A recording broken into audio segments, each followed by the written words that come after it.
All right, good morning, everybody. This is Dr. Sahib Shakima, the Executive Director for Ummah United Muslim Alliance of Albany. I am very honored today to be joined by Sash and Chaplain Aisha. We're not here for the sake of just hanging out. We are here because there's a huge deal, and we are very concerned for ourselves, for our communities here in the state of New York. And there's something that I personally am guilty of not knowing about it until recently, and that's Proposal 1.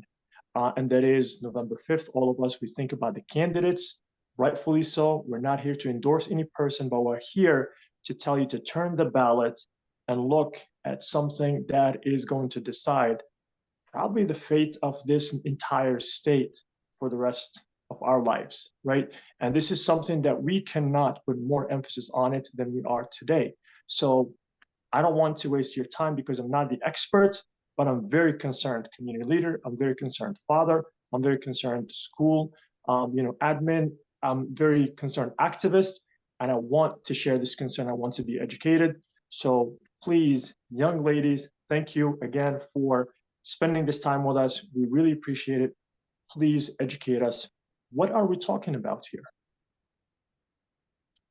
Well, thank you so much. As I said, my name is Chaplain Aisha, and we're with the Coalition to Protect Kids. And what we're talking about is amending the New York State Constitution, which is, it's the Constitution of the state supersedes all laws.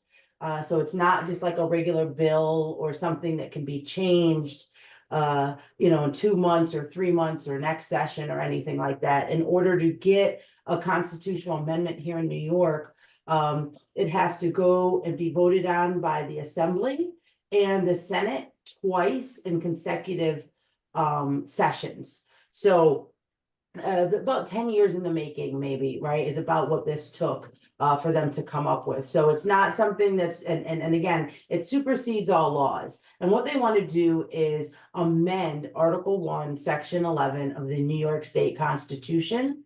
And that's our discrimination clause. I'm going to read it for you just very quickly so that you guys understand right now what it says. And then we'll get into how they want to amend it. They want to amend the Constitution by 96 words. And on the back of your ballot, though, you're only going to see about 26 of these words.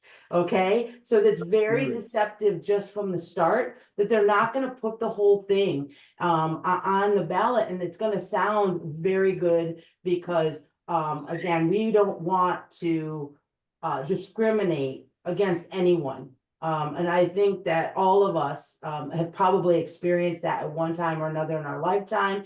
And it's important that we do find ways. New York, we have some of the most stringent anti-discrimination laws in the country already. But just real quick, so what it says, this Article 1, Section 11, what it says right now is no person shall be denied the equal protection of the laws of this state or any subdivision thereof. No person shall, because of race, color, creed, or religion, be subjected to any discrimination in his or her civil rights by any other person or by any firm, corporation, or institution, or by the state or any agency or subdivision of the state. That's what it says right now.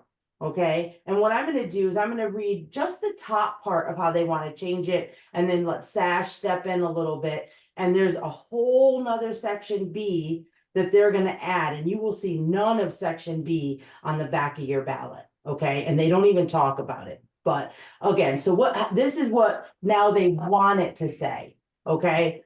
And what you'll be voting on for this top part. No person shall be denied the equal protection of the law of this state or any subdivision thereof.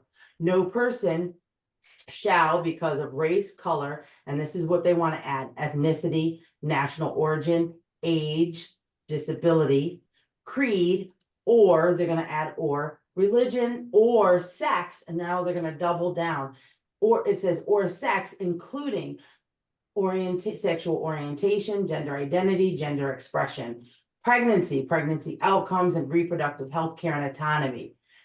B, subjected to any discrimination is, and they're going to take out his or her and add their civil rights by any other person or by any firm, corporation, or institution, or by the state or any agency or subdivision of the state. And then they want to add this little piece that says pursuant to law, and that's it.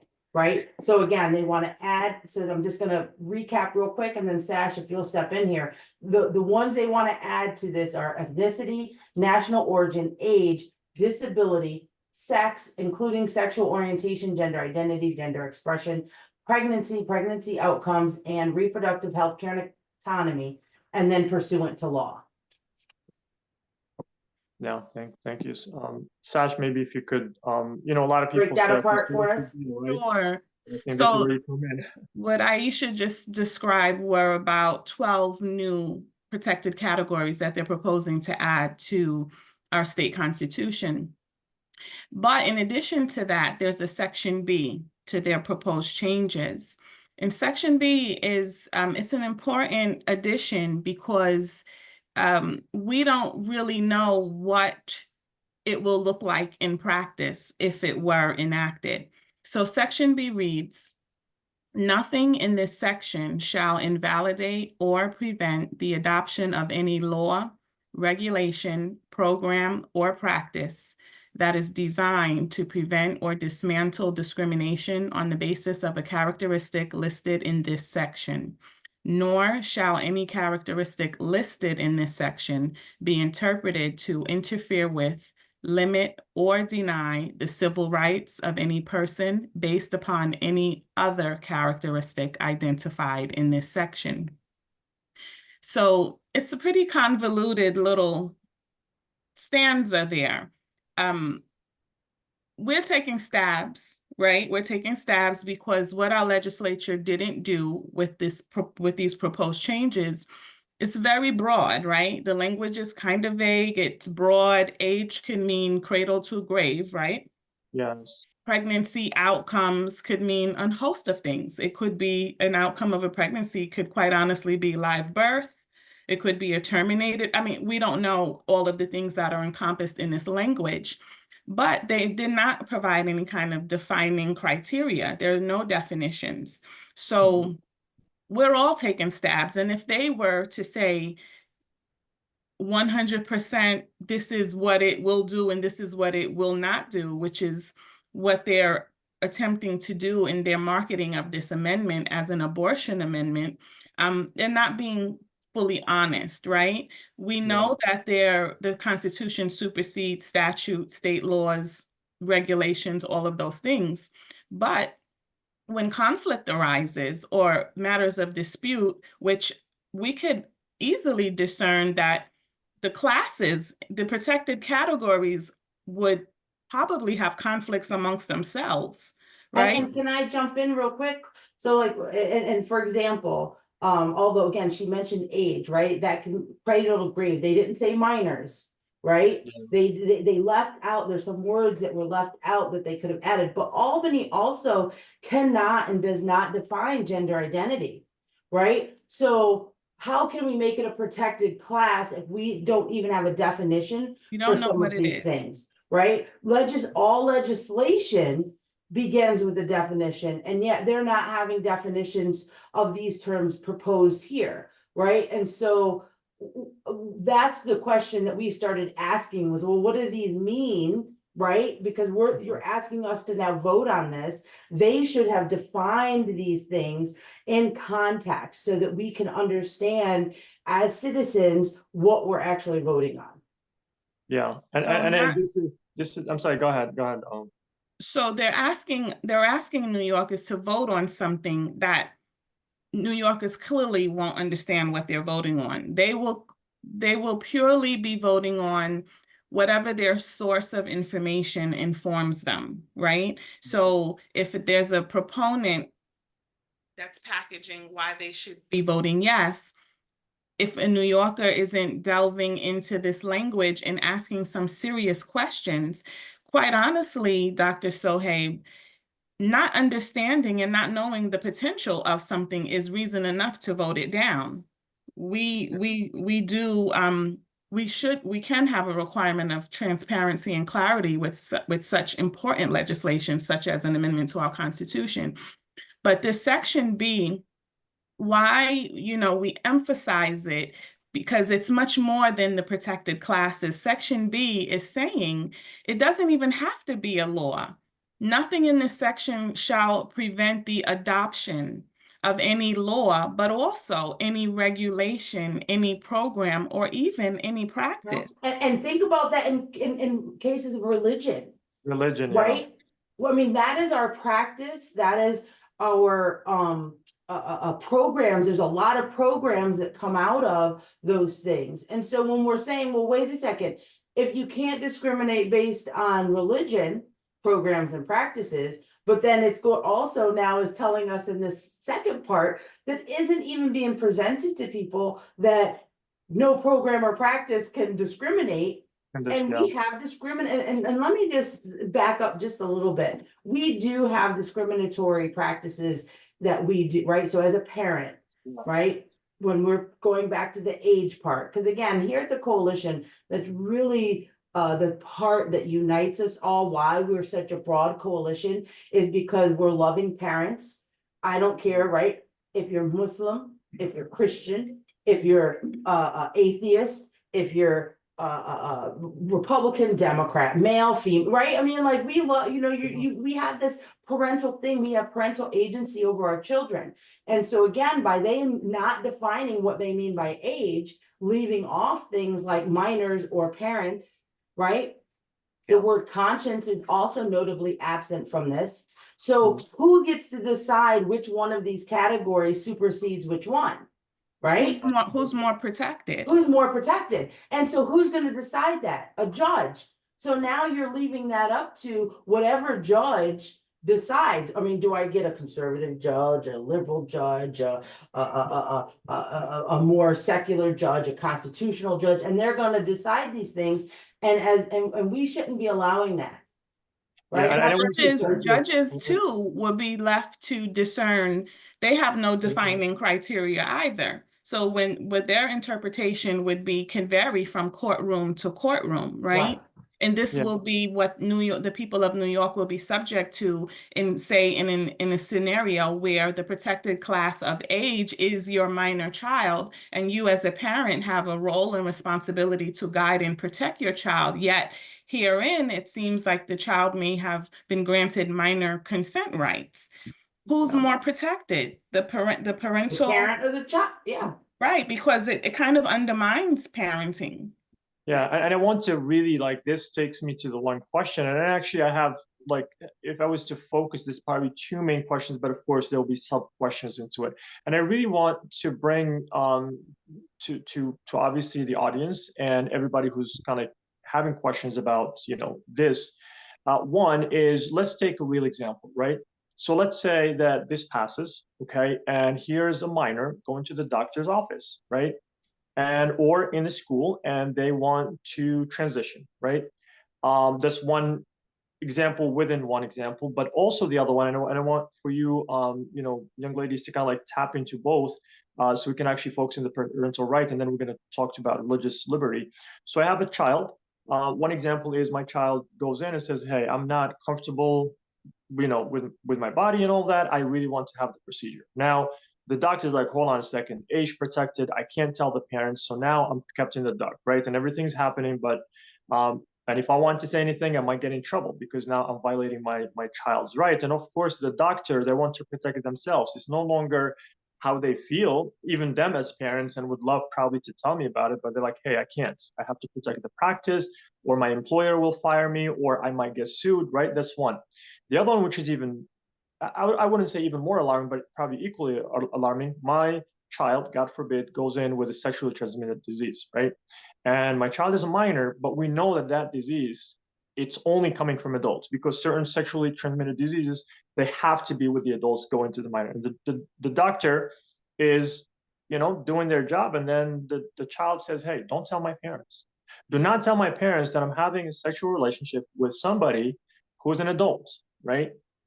How are these real examples that we actually might, but yeah, if you could please. Very valid concerns. They're very valid concerns. They're also concerns that we, you know, again, those who started off, like I said, we come from very vast backgrounds. And And so, you know, first off, let me just point out, right, again, notably absent is the word conscience. And I think that does apply a lot to the doctor-patient situation, right? Now, right, minor child says something and you're like, hey, I gotta tell your parent, or again, teachers, different things like that, right? It's like, you're a minor, we need to tell, right? And then the child might say, no, don't tell my parents, I don't want you to, but they still have to, right? There's mandatory reporting laws, all of those things. But if it becomes a protected class, now if that child says that, you would be discriminating based on age, right? And so that's the concern. And again, you brought up two things, and you know, there's a couple bills that are sponsored by the same people that have sponsored this amendment. There's the bill A6761. It's actually an assembly bill. There was a Senate bill, but it did get pulled. But it allows minors to make their own medical decisions without parental knowledge or consent. That's what it says. And within that, you know, that's exactly what you're talking about. So when people are like, well, that's far-fetched, it's never going to happen. But we have bills sitting there that would then be allowed to pass almost, you know, maybe even, I don't want to say without legislation, but right, they're poised to pass because or upheld because it's now a constitutional amendment. And then again, even more disturbing by what you said was that there's a bill with a Senate and Assembly, a bill attached to it.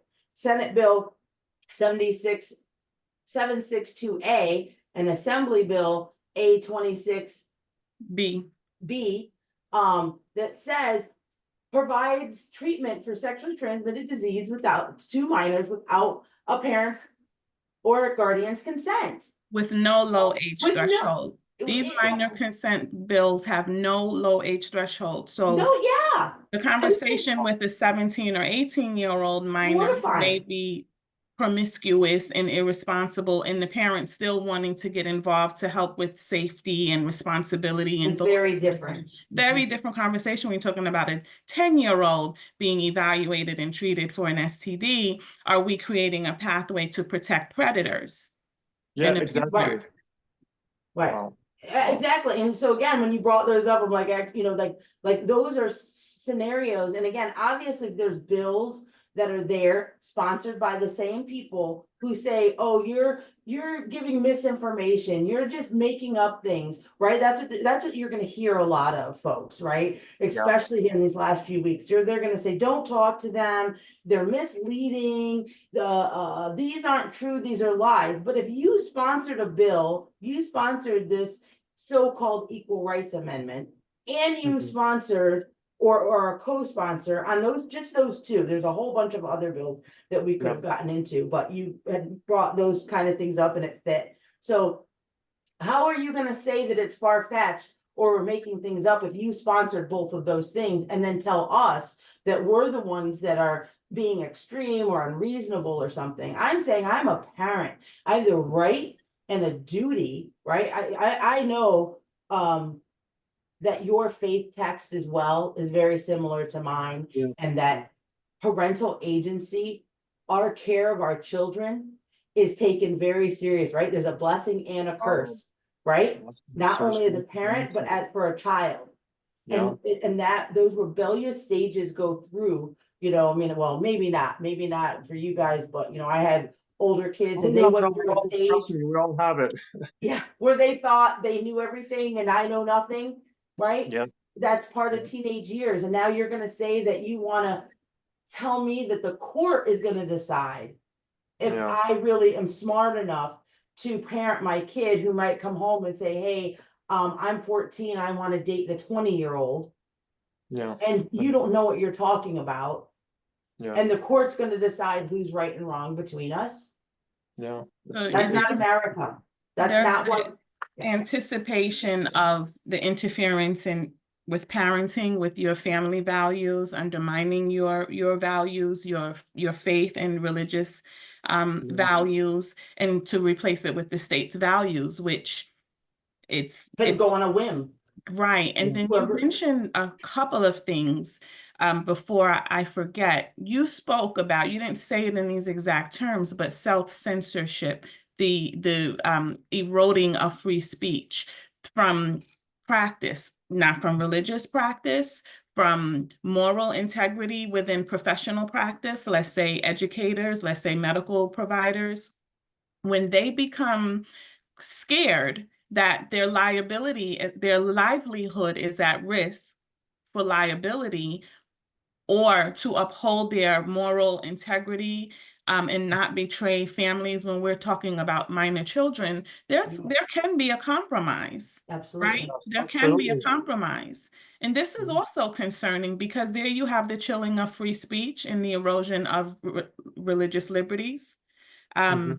And so with this constitutional amendment, and back to that section B, it's saying what Aisha just said, plus. So Aisha said, well, there's laws already on the books that provide guardrails for minor children and safeguards for parental rights. The Supreme Court has upheld parental agency and authority for over a century, right? We predate the government. We predate the Constitution, quite honestly. Yeah. This is an unalienable right.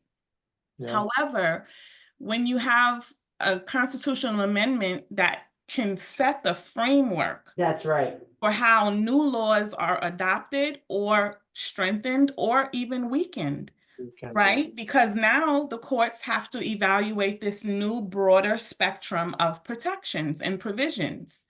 Will it weaken statutory age laws for minor children, right? Will it harm seniors? Will people that are not Discounts. senior age be able to challenge a court for age discrimination because they want entitlement to some of the protections or, discounts that our Discounts that elders? seniors get, yeah. Yeah, there's a host of things. And your schools, what about your schools, right? We I, have single-sex schools, I was right? gonna come to that. And Yes. yeah, and how we, which again, I mean, there's value in that, right? Like, Yeah. again, when we're talking about even too, right? We have a government that now, doesn't define man and woman, right? But especially within religious situations, when we're talking about our schools, that, we have boy and girl schools, but now there could be challenges that come into that say, Yeah. wait a second, I want my child to go here, even if you're not even of the same religion, those things can happen, right? Yeah. I mean, we see And they're that happening. They're they're happening happening. I every was just gonna day. say they're happening now, where they're like, oh, I should be able to go to a Christian school even though I don't believe in God. And there's already a lot of challenges to those things. But again, as Sash said, Dr. Sahab, that the framework is now being reframed. Yes. And And that's what I was gonna actually come back to. And I want to remind people exactly what you said. This is a constitution. This is not a law that could be challenged in court. This is it. If the vote is yes, it's yes. And by the way, it's interesting enough. I got invited to a campaign to convince me of the yes. And this is something that I want to educate the community that me being on the no, it's not because this is the only option I have. Trust me, I got invited to the yes, right? And this is how they're talking about fear mongering and like how they're labeling, the our side. And yes, I stand firmly here that Thank we are you. the fear mongering and like, we're trying to scare people into voting into no because now we want to discriminate. Now we don't care. And that's not true. And I want to come back to that religious liberty, right? And it's very interesting, and I hate to say it. There are actually individuals on the other side who are using religion to promote this, right? The yes vote. And I'm like, we don't discriminate, right? We do not discriminate. As in, like, I'm not going to go on the street and start labeling people or anything else. But within my inner circle, right? And what makes me unique is my place of worship, is the school that actually is a religious school, because Okay. that. And I take pride in that, but I don't go and say any other school is not, Right. to send your, it's like, do your thing, right? And let me do my thing. But I really want to bring it back to, because a lot of people say, hold on a second, no big deal, right? But again, let's bring it back to the bills that are already there and the future bills that actually will come. Because here's the thing, let's be honest and let's be frank here. Passing this, it's not just about the bills that actually are there, whether they're out on the floor or not. It's the future ones that will That's come. right. The And, adoption, the yes, adoption. and exactly. And for me, it's like a can of worms, right? It's like once this is the lid, right? This is the lid that we've been The keeping Pandora's on. box is what we call it. Exactly, right? And then everything. So I think everybody is jeopardized. And here's the one thing that I want to also kind of like bring back, and maybe I would love for you to educate us about the religious liberty.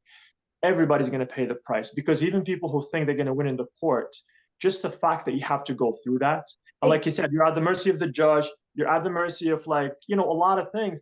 Even if you win, the headache, you don't want to deal with it, the fees, right? A lot of money. Very our expensive organizations cannot process. afford.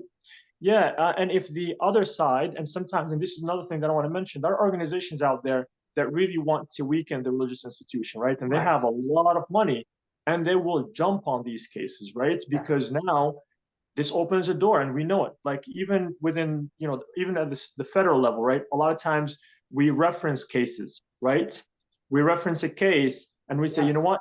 Based on that case, this becomes a decision throughout the state, or throughout the country. So for me, all of that is running All through. that's right. Yeah, and you know, and our legislators should be the forward thinkers, right? That's the way we elect them. You're supposed to, so again, and then it comes back and you're like, well, why are we the ones being the forward thinkers right now? And saying, hey, wait a second, look at what you're doing here. And right, so again, religious institutions, schools, all of these things, and you brought up a point, you know, that is spot on. You know, we have to have you on our team, by the way, you know, because you know, that can a church, can a mosque, can a school, can a individual, can a doctor, can you afford $100,000 lawsuit against one of these special interest groups? And not again, and then that goes back to that, you know, chilling of free speech where you're self-regulating because you saw somebody else, a couple of them get sued, and now you're like, oh, we better not do the same thing. And so now you're backing off because you're like, well, I don't want a lawsuit. We don't have $100,000, $10,000 to put into this. And how many places will close just because they won't be able to, or not open, because they're like, why should I even bother?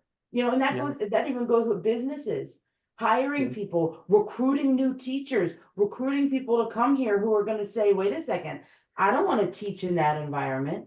I don't want to open a business in New York when I have to worry about all of these different things, and you're, you know, I'm not protected as the business owner or as, you know, a person of faith, right? And I just want to go back real quick, and then Sash, please jump in here. But you know, the New York State human rights law already prohibits discrimination based on race, color, creed, age, sex, sexual orientation, gender identity, national origin, disability, and marriage status, right? We already have that in New York. So the idea that we need a constitutional amendment to bring that in is just, you know, it's not true. It's a lie, right? And the benefit of us having it as laws, right, is that they can be changed through the legislative process in a manner, right? Like I'm just going to use gender identity for an example right now, right? You have places like, you know, in Europe, not places, right, a whole continent, right? Europe, who's far ahead of us when it came to things as it pertains to gender identity and expression and puberty blockers and transing, right? 20 years ahead of us, and they're all backing away from it, saying, listen, we experimented on our kids, this is dangerous, this is awful, don't do it the rest of the world. And now we're here doubling down on it, right? And so think about smoking, right? There was a time everyone's like, no, hey, it's smoking, it's okay. But through the legislative process, they were like, oh no, this is terrible. And right, and could change it quickly. And you could turn on a dime and be like, wait a second, we learned something new. Once you put it in your constitution, that's not the case. So again, it stifles the legislative process. That's right. In the voice of the people, because I know it's gotten so twisted over the years, but our legislators are there as public servants to not, first and foremost, the oath that they swear is to the Constitution, to protect and honor the Constitution, and then to serve the will of the people. For some reason, I don't know, they've taken on a different role and the people come last. But when you stifle the legislative process, and the legislators are supposed to be close to the people, their job is to legislate based on the grievances of to redress grievances of the people. And if we're not involved in these conversations and our voices are stifled, who are they responding to? Yeah. And when you stick it in the Constitution, that cuts all the conversation. It's like, then you have to go through this lengthy process of a legislature that will, in 2 consecutive legislative sessions, agree unanimous, in a not unanimous, but overwhelming popular Yeah. right, that these changes need to make, and then bring it to the people of New York for the final vote, which is where we are now. But I want to say, we, like Aisha said, we're already guaranteed equal protections under the law, be it our constitutions or statutory. But I hear this all the time when I hear the vote yes promotion or marketing campaign. Our current New York State Constitution protects against discrimination against race, color, creed, or religion, but they only say race and religion, and they act like creed has no value. And I want to share, creed has a lot of value. Creed, in this sense, is defined as a set of moral or ethical beliefs, along with practices and observances associated with those beliefs. This includes traditional religious beliefs, but not only, but also belief systems that may not be expressed by organized religious group, your customs, your lifestyles, your values. Creed is an extremely Absolutely inclusive, all-encompassing protection. Yeah. And yeah, absolutely. That's a great point as well, because again, she just read what the definition was. Remember when we said, well, we don't have definition? So some of these this is packaged together, right? For trigger points to be like, oh, I've always wanted, sex to be included. I've always wanted this, oh, the abortion, all these different things. Well, they could have made each one of these stand alone, then define it so that we had good definition. But it's sad, right? I mean, there's no definition. Creed is all of these things that we're talking about, right? Yeah. And so that we could say, which is why we're able to make these other laws. But again, by adopting this, we are going to be constitutionalizing inequality in the name of equality. And granting the government authority to discriminate as they see fit, based upon what they deem is discrimination or interfering with the rights of these protected classes. That is no way for New Yorkers to have to even consider living, right? I want to share with you, because I know with our faith-based communities, a lot of times the children are insulated through the religious schools. Some children are in the public school systems. Yes. So the New York State Ed Department, NYS, they released guidance in June of 2023. And this has been implemented across the state of New York. A lot of parents and families have no clue whatsoever that the superintendents and administrators in schools have received this guidance and are following it. There's no transparency. So a lot of the concerns that we raise with regard to the usurpation of parental authority and parents being, left in the dark about things with their kids is already taking place. It's not constitutionally protected right now. But this document, Dr. Sohaib, is it's called Creating a Safe, Supportive, and Affirming School Environment for Transgender and Gender Expansive Students. Again, it went out in June of 2023, well over a year ago, and it seems to be fully embraced with no questions. This is a best practice, back to that section B, where it could be any law, regulation, program, or practice. This is merely a practice that was designed to prevent discrimination. However, it discriminates. And parents are the ones left holding the bag here, because it gives the guidance to administrators and schools that the child can decide, the minor child whom the parent is fully responsible for, the whole child.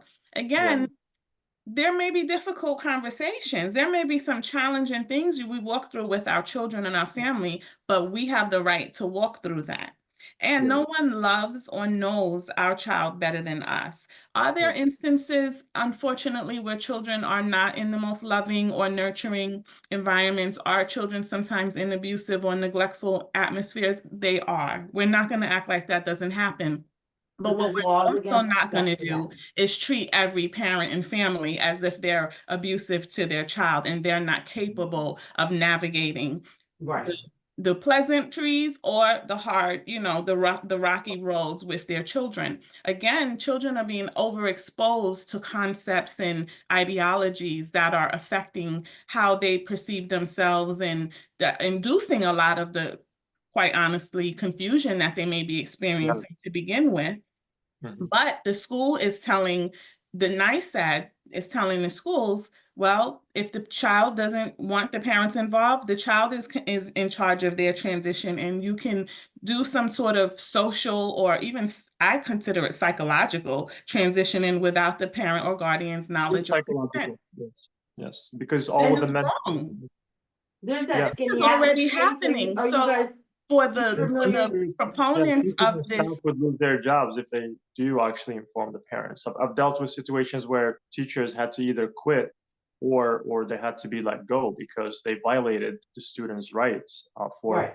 and this privacy. is without the And constitutional this is amendment. without, right, Yeah. and right, so again, there's been case after case here in New York already, based upon these things where children have been being transitioned in school for years. Parents find out, they can sue the school afterwards, right? Damage. Child is damaged. Still, but if this were to pass as a constitutional amendment, then where's the standing of the parent to sue to say, how dare you do something like that with my child without my consent? Because now we've just voted on saying, yes, we're making this constitutional. So again, that's why we have to be careful. We want clarity. We want specifics. We want to know that us as parents, that we are protected, and that we are going to be able to love our children the way that they deserve to be loved and protected and cared for without government intervention and without them saying, sorry,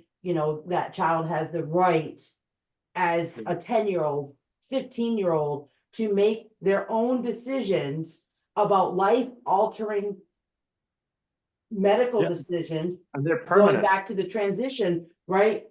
We've seen time and time again already, right? Again, ripped from that, you can look at headlines across the nation and across the world where children have been transitioned. Now they're adults and they can't breastfeed, they can't have children. And all because during that time, adults and some in the medical profession, I mean, I think they were predatory personally in nature, right? By experimenting on these children, but they're the ones that are now depressed and we're taking away from them a future. Yes. Yeah. And this is a reality, like I said, well documented, right? And it's not fear mongering. So what the proponents of Prop 1 are saying, and I hear it all day, every day. This is an abortion amendment, all the way up to our governor and attorney general. This is to enshrine the rights and protect women's rights to abortion, lasting rights to abortion in the Constitution, so that some politicians can't come and change the laws and, So we read word by word the legislation that our legislature voted on. Nowhere within was the word abortion. If this was really about an abortion, provision. There are some terms in there, again, pregnancy outcomes, reproductive health care, and autonomy. I really can't tell you what that means. I'm sure abortion is in there somewhere. You don't know what, but I don't know what else is in there. What else is reproductive autonomy? What else besides abortion is in there that we're approving without knowing? Could that be assisted suicide? Could that be right? Because it just says autonomy. It doesn't even say Yeah. reproductive autonomy. It just says autonomy. Autonomy. You have And I think, autonomy. What does yeah. that mean? Again, where's the definitions, So right? we're And not opposed to equal protections to anyone. Right. Obviously, like I believe we're already guaranteed that. I think that the position here is there's so many destructive impacts and the potential for so many foreseeable, and even unforeseeable issues with approving something Yeah. like this. Why would we? We don't fully understand it. And let the legislators go back to the drawing board and do the hard work of legislating to where our fundamental rights, all of it, are protected. That's yeah. right. Not some, sensational classes, but everyone's fundamental rights are protected without the encroachments of other violations. That's not a hard thing to require from your lawmakers. That's all we're asking. Right. Yeah, and I think going back to what Chaplain Aisha mentioned, and I might disagree with you on one point. You said our legislators, they should be forward thinkers. My fear is that they are on this one, but they're banking on the fact that we're not forward thinkers. They're banking on the fact that we are just looking at these vague words and we're like, oh my God, cute, right? I mean, sarcasm there. And they are banking on the fact that we're not seeing the outcome. And they're right, like, right. path is too late. You can't change the Constitution. If they Very get a yes, deceptive. that's it, right?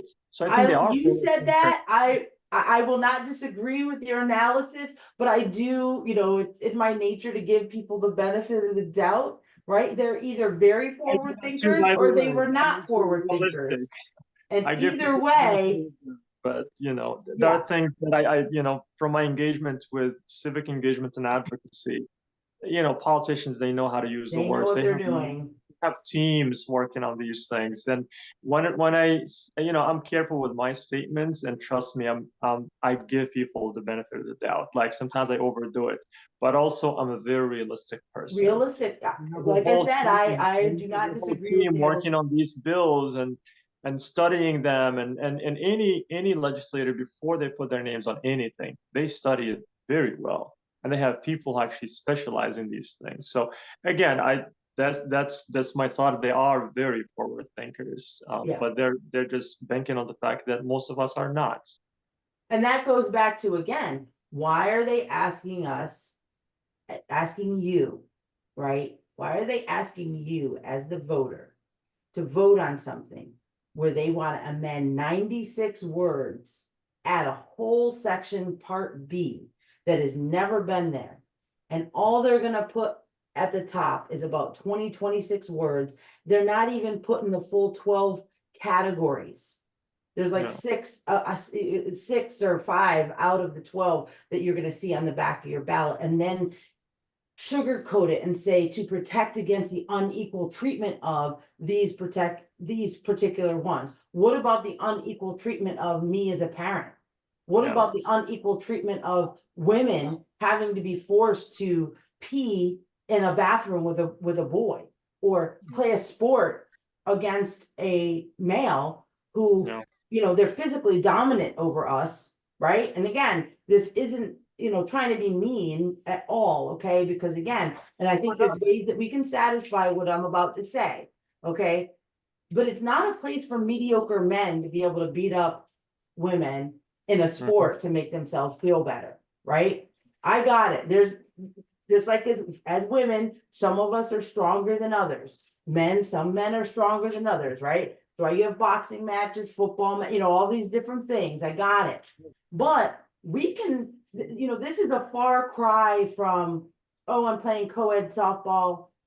Oh, there's an exhibition game between male and female. Let's see, right?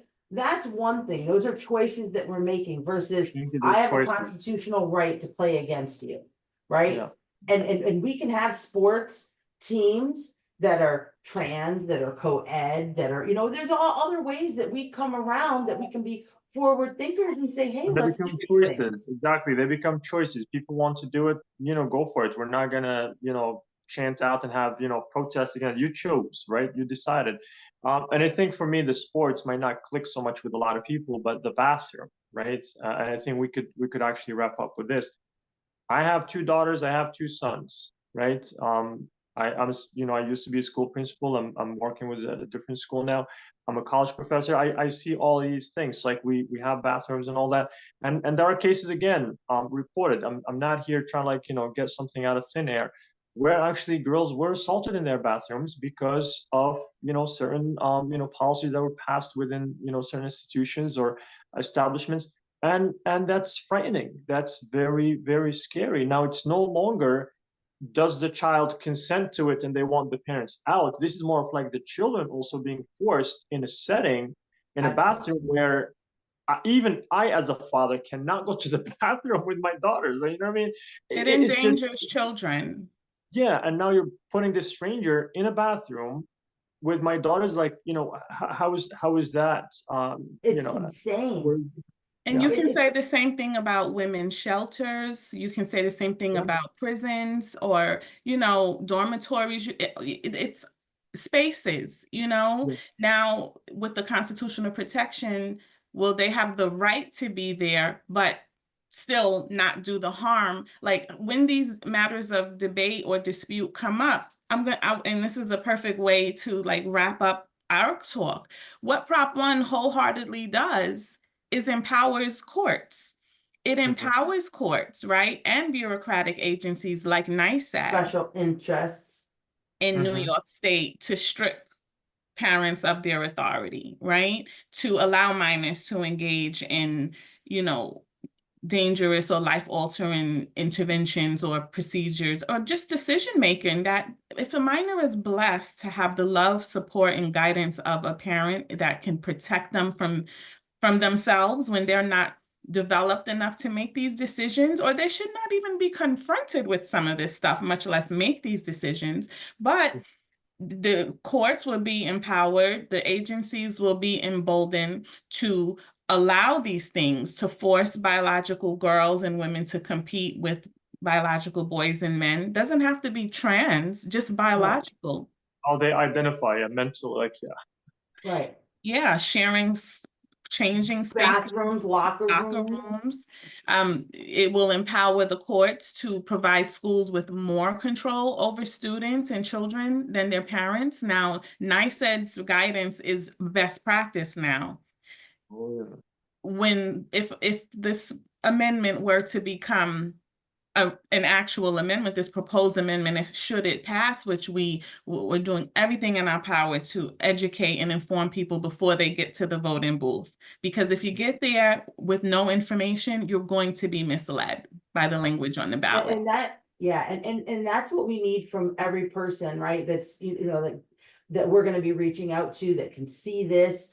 I mean, I don't, whether it's sharing, this video or something to someone, whether it's telling a neighbor, right? Everybody I know has different capacities, different, maybe have 10 minutes in a day, right? And all you could do is, text 10 people that said, hey, do you know about Prop 1, right? We have one campaign that's going on right now. Again, $5. You go to Walmart and buy one of those window markers, and it's, and write on your car, it's washable. Vote no Prop 1.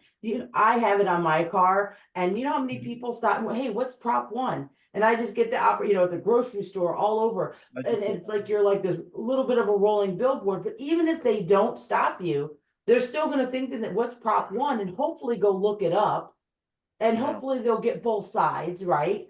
And I know that some people, there's a danger of that, but again, those are very simple things. Of course, we have committees here at the Coalition to Protect Kids, things, very in depth that they can get involved in, as far as, phone baking, door knocking, lawn signs that you can put on your lawns, all sorts of things. And hopefully, you can go to protectkidsny.com and, sign up for our newsletter. That's another really simple thing. And we just try to keep people involved, and up to date on things. But really, I think the biggest thing, back to what Sash said, was we have to inform and educate people in any way that you can tell anybody, right? It doesn't matter what religion, what color, what economic background they are, right? Everybody just needs to know, if nothing else, flip your ballot, vote no. Flip the ballot, vote no, Yeah, right? If nothing else. And it's not a partisan issue. A lot of times you hear it framed as such. That's divisiveness to keep people from really understanding what the crux of this is. This is nonpartisan, and like Aisha said, it transcends every border, boundary, anything that you could create as a New York State constitutional amendment. This affects us all, primarily our minor children, our right to they're not Religion. self-governing. Minors are not self-governing. Our religious freedoms, our, Parental rights. parental authority, our ability to speak freely, while causing no harm. This has come up over and over just in this brief conversation. People will refrain from the topic because to avoid the potential of what they may see as, Conflict, maybe. conflict, liability, You're yeah, you're alienation, anything. But Yeah. that's a part of what we don't want to see happen, So there are a lot of potential destructive impacts of this, and this conversation is so important, sharing it freely and widely. I've already started sharing things with you.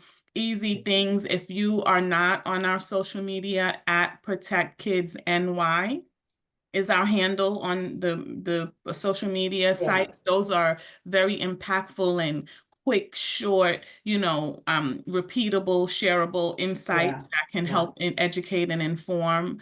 Anything that we can do.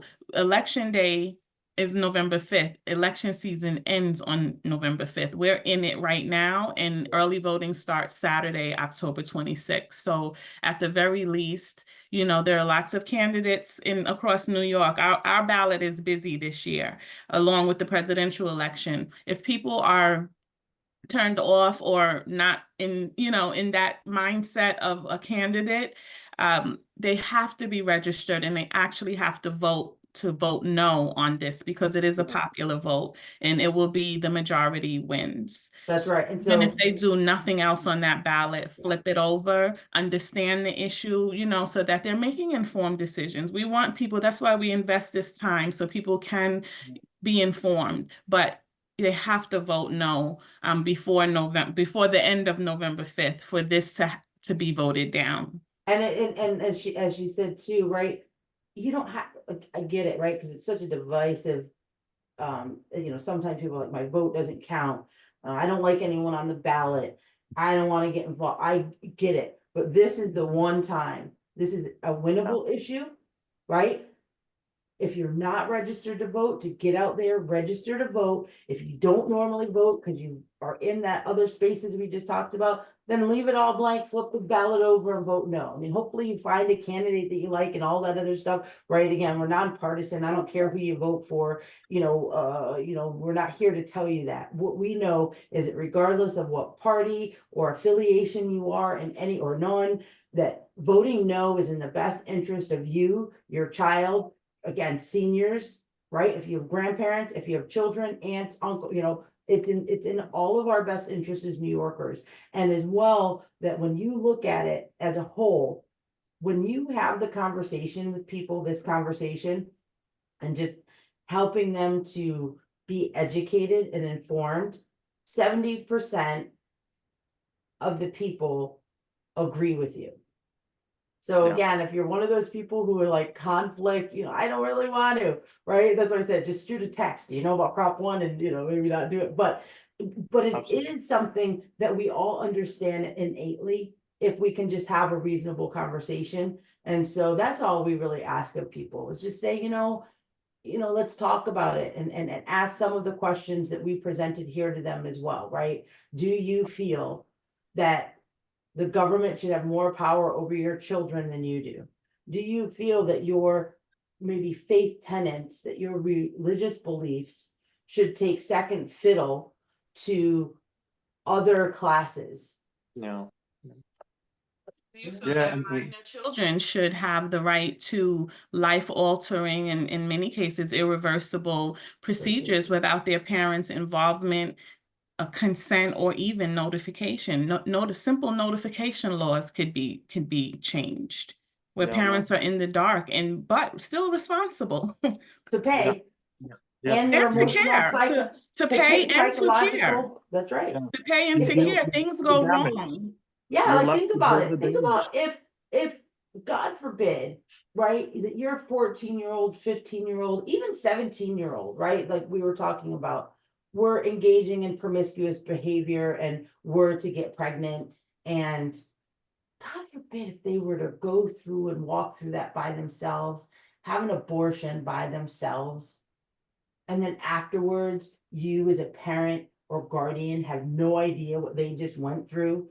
And then you're like, what is going on with my kid? I'm post-abortive myself. So I'm just speaking, and I will tell you, right, it's a very personal decision, right? And I will accept that, but I'll tell you what, to not have anybody walk through, right? That's why a lot of women, right, that do go through that become more promiscuous, have depression issues, drinking, drugs, all of these other things. And you're saying that a 14, 15, 16-year-old should walk through that without parental knowledge or consent. And so the aftermath of that is the parents trying to figure out what's wrong with my kid, and they have no idea. So again, no matter where we look at this and how we break it apart, it isn't okay for us just, to leave our kids out to fend for themselves and us to be able, to say, oh, okay, they'll figure it out on their own. No, they won't, and we have to carry that responsibility, like, the aftermath, right? The damage, the psychological, physical, financial, you name it, right? No one, the government is not going to come and say, hey, I want to support. We're not seeking the governments to help anyway, right? Right, As right. parents, we're parents. And I think on my end, the one thing that I really want to kind of like, probably conclude from my end is this is not an option, right? This is a responsibility. This is an obligation. I don't want anyone to say, let me weigh this, right? It's like, do I want, and you do, it's our responsibility. And we owe it to our kids, especially parents. The moment that you decided to have kids, this is part of that responsibility that you continue to protect them, because there will come a day and say, dad, mom, that bill was there, right? That proposal was there. How did you vote? How did it pass under your watch? Absolutely. What will you say? The worst thing you could say is like, I really didn't feel it. I wasn't feeling the candidates, like you said. We don't care about the candidates. I mean, that's a different conversation. Right. We Different care about conversation. our kids. We care about the residents of New York State. This is our right. This is our responsibility. This is our obligation. And our kids will call us out on this. So let's make sure that if we have that conversation, at least we have it on. God forbid, whatever happens, of course, we want it not to pass. At least we will say, we voted no, but here's the thing, at least. But that's not the only thing that we have to do, just like, Chaplain Aisha and Sasha, you mentioned. We have to do more. Reach out to your friends, right? Again, just on your car, send text messages. We have a lot of resources, and we'll be sharing the videos, and we'll be sharing the link, and we'll be sharing everything. Like, it's going to be there for you. Please, and especially community leaders, I'll be reaching out to you. Educate your community, share, be upfront. Do not hold back. This is our obligation. We have to deliver. I was just gonna say that. Don't hold back. Don't be fearful. Don't free speech and say, oh wait, don't do that. This isn't the time for us to go and sit on the fence and just say, oh, that's somebody else's responsibility. The time is now. We are living in this moment. We are blessed enough that God, Allah, they put us here at this time and moment for such a time as this. And we have a duty and a responsibility to take ownership of all of those things as well. And presentations, we have speakers. Sash, like I said, she's phenomenal. She goes around and does presentations. We have other presenters that come right to you. They can be virtual, in person. Every Tuesday at 6 p.m. we have a virtual town hall where anybody can come on from anywhere And, you know, we do a whole presentation. It takes about 25 minutes, and then we open it up to Q&A, and people can answer, you know, dialogue however we want, and we try to keep that to an hour. So again, we have done whatever we can to just provide as much transparency and information and education that we can to everybody out there who wants it. Yeah, and very last thing before we end, please make sure that you donate, because you do collect donations, because that's how we keep it going, right? $5, $10, I don't care. Please, when you visit the link, and we'll be sharing the link, and again, we'll be sharing it periodically. Please donate. It's a cup of coffee, right? It's a meal, but this goes a long way, because we can't, you know, we can't just say, I can't help, right? It's gotta be something we can do. Donation is definitely one way. I know how far these donations go, right? So please make sure that you donate. So I'm one of the people that will definitely be donating and supporting the campaign, because this is about my kids. It's about my faith. It's about everything, right? And we're protecting our neighbors. We're protecting ourselves. Our neighbor, yeah, that's right. We actually do want the equal protection of everybody. Yeah. We don't want anyone to be discriminated against. And thank you so much about the donations, you know, absolutely. So with, you know, commercials, we offer and try to get in the hands of everybody we can. Any resource, you know, if they don't have any money, we want them to have, you know what I mean? Like, we're not, you know, those who are voting yes, they have a lot more money than we do, you know, and they are outspending us. But again, I think that, you know, so each one of those donations, like you said, whether it's $5, $50, you know, 500,000, it doesn't matter. Every little bit of that helps. And, you know, imagine if 1 million people gave $1, that would make us have $1 million to hammer the airwaves with a bunch of commercials. So, you know, we definitely appreciate that. Yeah. Thank you so much. Really appreciate it. Enjoy the rest of your day. Thank you. And we'll definitely stay in touch. Thank you, Dr. Sohaib. Thank you, Dr. Sohaib. Have a great day. Appreciate you. Thank you. Thank you. Bye-bye.